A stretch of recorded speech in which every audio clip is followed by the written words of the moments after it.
Start. High বন্ধুরা, আজ আমাদের একটি নতুন ভিডিওতে আপনাদের সকলকে স্বাগত। আজ রবিবার, আজ স্পেশাল কিছু নয়, দুপুরে খাবার জন্য মুরগির মাংস আছে কলমি শাক, বেগুন ভাজা, করলা ভাজা আর এই আলু দিয়ে হবে মুরগির মাংসটা। আজ রবিবার, একদম নর্মালি যেমন সকলের বাড়িতে হয় তেমনই, স্পেশাল কিছু নয়, বাস সুন্দর করে আজকে রবিবারটা কাটানো হবে। আসুন তাহলে ভিডিওটা শুরু করি। প্রথমে মাংসটা ম্যারিনেট করে নিচ্ছি। এটা আগে থেকেই ধুয়ে রাখা মাংস। সবার প্রথমে দিয়ে দেবো লবণ 1 চামচ, তারপর দিয়ে দেবো পাতিলেবুর রস,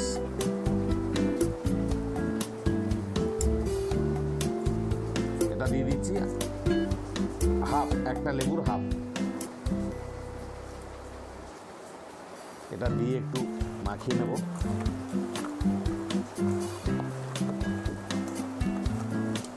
দেখুন, আমরা মুরগির মাংসের লেগ পিসটা গোটা রেখেছি 2 পিস। কেন আজকের দিনে বাড়িতে ছেলে মেয়েরা থাকে, আমার একটা ছেলে একটা মেয়ে, দুজনে নালে আবার ঝামেলা শুরু করে দেয়। দুজনের জন্য 1 পিস করে। এতে লঙ্কা আছে আর হলুদ আছে 2 চামচ করে, আমি আগে থেকেই তুলে রেখেছিলাম, সেটা আমি সবটাই দিয়ে দিচ্ছি এতে।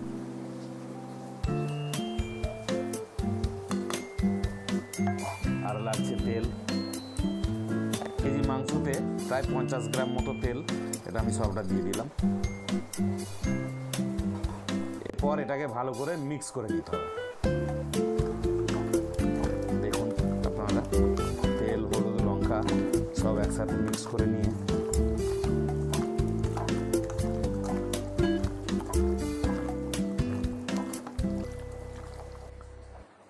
এরপর এটাতে দিয়ে দেবো ফাটিয়ে রাখা টক দই। 1 কেজি মাংসতে 100 গ্রাম টক।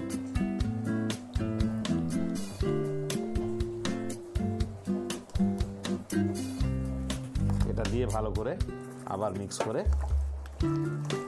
এটাকে রেখে দিতে হবে প্রায় আধ ঘন্টার মতো।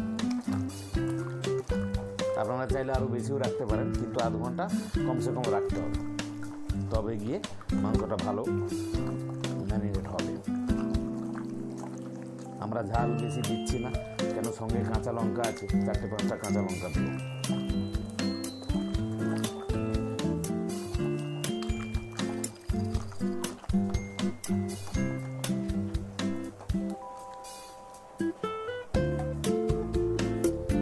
মাংসটা ম্যারিনেট করে রেখে দিয়েছি। এবার এগুলো কেটে নেওয়ার পালা। আলু, পেঁয়াজ, টমেটো, তারপর আমরা মিক্সিতে আদা রসুনটা পেস্ট করে নেব। প্রথমেই আলুটা কেটে নিচ্ছি। আপনারা দেখুন আলুর সাইজটা আমরা কেমন রাখছি।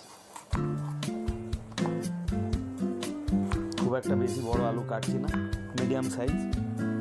এই সাইজের আলু আমরা একটাকে 6 পিস করে নিয়েছি। এরপর আমরা পেঁয়াজটা কেটে নিচ্ছি। আপনারা দেখুন, পেঁয়াজটা এই সাইজের 3টে পেঁয়াজ নিয়েছি। আর এরপর কাটবো টমেটো নিয়ে নিচ্ছি 1 কেজি মাংসের জন্য, এরকম সাইজের 2টো টমেটো, এই ধরুন 150 গ্রাম। আর আদা রসুন থাকছে 50 গ্রাম আদা আর 30 গ্রাম মতো রসুন 1 কেজি মাংসের জন্য।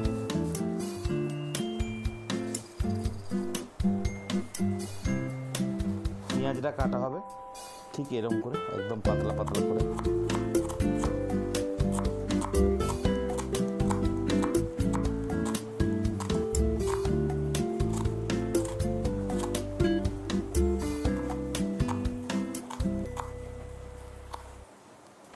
এরপর টমেটোটা কেটে নিচ্ছি। আপনারা দেখুন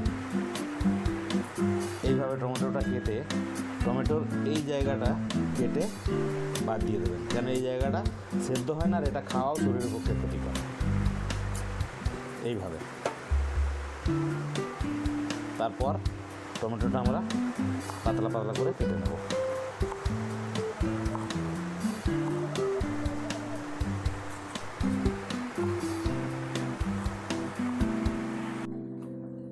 এগুলো পেস্ট করার জন্য এবার আমি মিক্সিতে নিয়ে নিচ্ছি।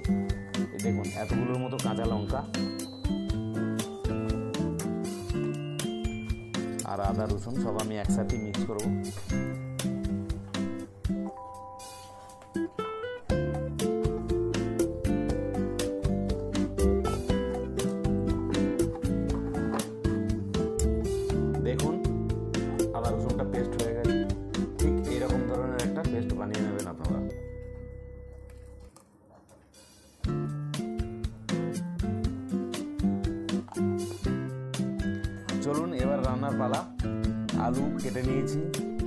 পেস্ট হয়ে গেছে আদা রসুন, এদিকে ধনে পাতা কাটা আছে, পেঁয়াজ আর টমেটো। আর এই মশলাটা থাকছে, এটা সাপুর মশলা, যেটাকে খাড়া মশলা বলা হয়, গোটা মশলা, গরম মশলা। জিরে থাকছে, স্টার নিস, গরম মশলার এলাচ, তেজপাতা, কাঁচা লঙ্কা, লবঙ্গ, আর থাকছে দারুচিনি। এবার ভাজাভুজির জন্য যেটা বলেছিলাম আপনাদেরকে, বেগুন ভাজা আর করলা ভাজা থাকছে আজকের মেনুতে, সেটা একটু কেটে নেবো। তার আগে আমরা ভালো করে ধুয়ে নেব।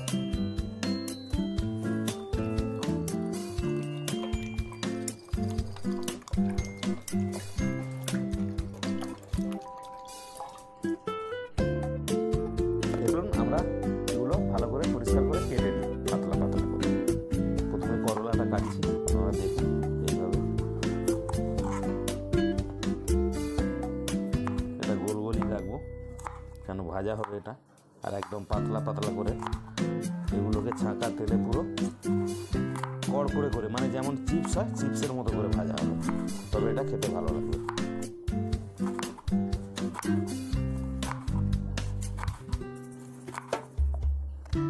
এবার বেগুনটা কেটে নিই। দেখুন এগুলো একটু ছোট বেগুন, এগুলো কিন্তু দেশি বেগুন। এগুলোকে দেখতে এরকম সরু, কিন্তু এটা খেতে খুব ভালো, খুব মিষ্টি। সেই জন্য এই বেগুন এইভাবে কাটতে হয় ভাজার জন্য। দেখুন একদম কচি ফুল, এইভাবে ভাজা হবে। চলুন, এগুলো ভাজার রেডি হয়ে গেছে কাটা। এবার আমরা যাচ্ছি হেঁসেল ঘরে, যেখানে আমরা রান্না করব। এরপর দেখাচ্ছি আপনাদেরকে কলমি শাকটা। কলমি শাকটা কেটে নেওয়া হবে। কলমি শাক কিন্তু যেদিনকে মাংস খাবেন সেদিনকে কিন্তু কলমি শাকটা অবশ্যই দরকার। মানে কলমি শাক খেলে তবে গিয়ে আমরা যে রিচ জিনিসটা খাবো সেটা সুন্দর করে হজম হবে। আর এটা সেই জন্যই আজকে স্পেশাল, এটা দেশি কলমি শাক আছে। এটা শহরের দিকে খুব একটা পাওয়া যায় না, গ্রামের বাজার অঞ্চলেই পাওয়া যায়। এটা আজকে নিয়ে এসেছি, এটা আজকের মেনুতে অ্যাড থাকছে।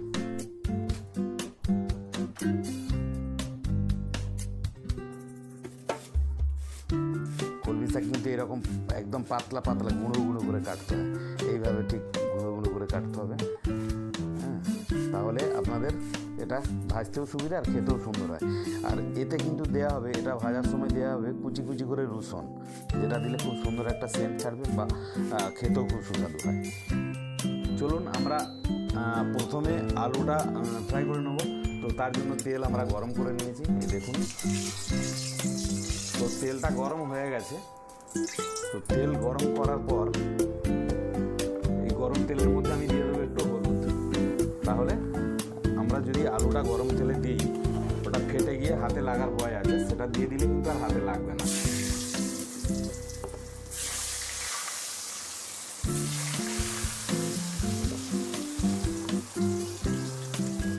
এরপর আলুটা যখন অর্ধেক ভাজা হয়ে যাবে, তারপর দিয়ে দেবো আমরা নুন। দিয়ে আমরা এটা ছাঁকা তেলে ভাজবো। ছাঁকা তেলে ভাজার কারণ এই আলুতে তেলটা খুবই অল্প লাগবে, পুরোটা ছাঁকা তেলে ভেজে তুলে নেবো। তাহলে কড়াই যতটুকু তেল দিয়েছি ততটুকুই রয়ে যাবে। দেখুন এবার আমাদের আলুটা পুরো ভালোভাবে একদম ছাঁকা তেলে একদম ফ্রাই হয়ে গেছে, পুরো সেদ্ধ হয়ে গেছে আলুটা। কেন এমনইভাবে আলুটা ভেজে রাখতে হবে যেন এটা মাংসতে কষার পর দেবো, মানে মাংস যখন সেদ্ধ হয়ে যাবে তারপরেই দেবো। কেন মাংস আলু যদি জল দিয়ে সেদ্ধ হয় তাহলে কিন্তু সেই আলু খেয়ে মজা নেই। আলুটা পুরো মাংসের সঙ্গেই কষার সঙ্গে সেদ্ধ হতে হবে।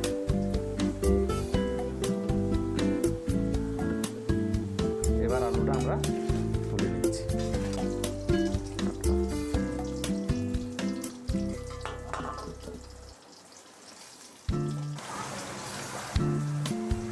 তেল আমাদের গরম হয়ে গেছে।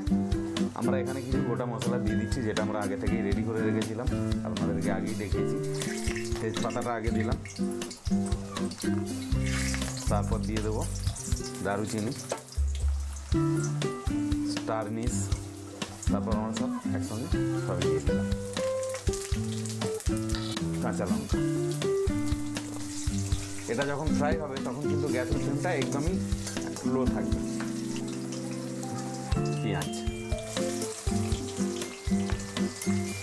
পেঁয়াজটা আমরা সুন্দর করে একটা ব্রাউন কালার যতক্ষণ না আসছে আমরা ফ্রাই করে নেব। পেঁয়াজটাতে একটু নুন আমরা দিয়ে দেবো, তাহলে তাড়াতাড়ি পেঁয়াজটা ভাজা হয়ে যাবে। ব্রাউন করে ভাজা হয়ে গেছে, আপনারা দেখুন। এবার আমি দিয়ে দেবো এর মধ্যে আদা রসুনটা ততক্ষণই করবো যতক্ষণ এটা সুন্দরভাবে ভাজা হয়ে যাবে, বুঝলি। এতে দিয়ে দেবো 1 চামচ হলুদ, এটা ছোটো চামচ সেই জন্য 2 চামচ দিয়ে দিলাম। আর দিয়ে দেবো 2 চামচ লঙ্কার গুঁড়ো, এটা কিন্তু ঝাল লঙ্কা। বাস, এরপর দিয়ে দেবো আমরা টমেটো। আপনারা দেখুন, এটাকে কিন্তু বেশি ভাজবো না, এটা শুধু মিক্স করে নিয়েই আমরা টমেটোটা দিয়ে দেবো, কারণ এমনি এটা গরম আছে।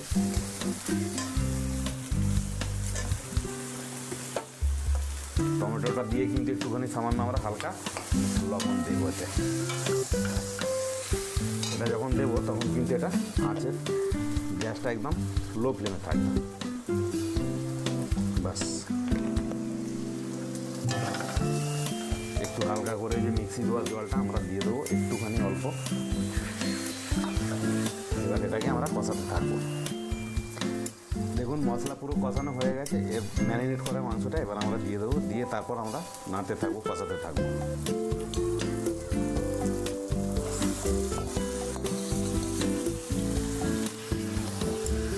এভাবে যখন কষাবে তখন কিন্তু গ্যাসের ফ্লেমটা মিডিয়াম টু লো থাকবে, ধীরে ধীরে ধীরে ধীরে কষতে থাকতে হবে, একদম হাই ফ্লেমে দেবেন না। এটা যখন এটা পুরোটা কষানো হয়ে যাবে তখন গ্যাসের ফ্লেমটা পুরো হাই থাকবে।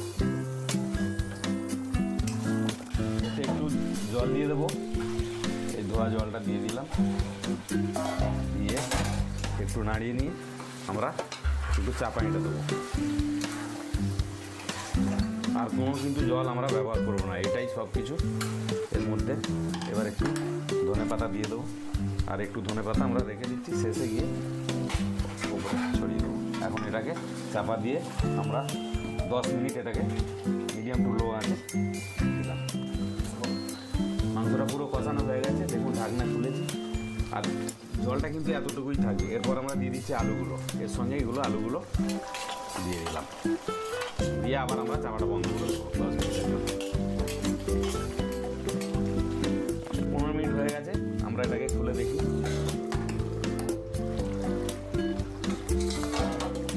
দেখেছেন কেমন সুন্দর একটা, আমরা কিন্তু কোনো এক্সট্রা করে কোনো জল কিন্তু দিইনি, এতে যে জলটা জমেছে এটাই একটা হালকা গ্রেভি হয়েছে।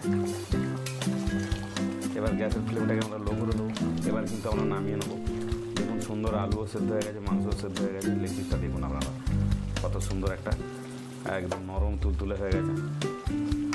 আর এতে আমরা খুব একটা মানে লালও করতে চাই না, মানে ঝাল লঙ্কা খুব একটা বেশি ইউজ করিনি, কাঁচা লঙ্কা বেশি ইউজ করেছি, দেখতে সাদা লাগলো কিন্তু এটা ঝাল।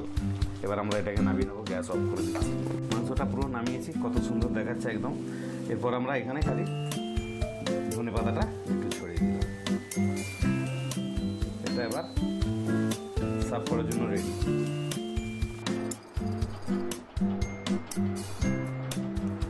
দেখুন আমাদের মাংস, এখন আমরা খেতে বসেছি। মাংস দিয়ে খেয়ে আপনাদেরকে দেখাবো কেমন হয়েছে। দেখুন এটা লেগ পিসটা কত সুন্দর, দেখুন নরম একদম সুন্দর ছেড়ে গেছে। এটা আমি এখন খেয়ে দেখাচ্ছি। দেখুন আলুটা কেমন গলে গেছে, ওহো প্রচুর গরম আছে, আমি আপনাদেরকে খেয়ে দেখাচ্ছি।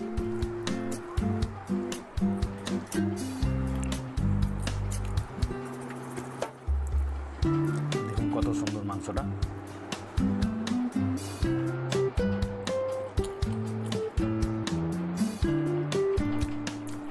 তো চলুন দাদারা ভাইরা গাইস, ভিডিওটা কেমন লাগলে বলবেন, সুন্দর হয়েছে কি না সেটা আমাদেরকে জানাবেন।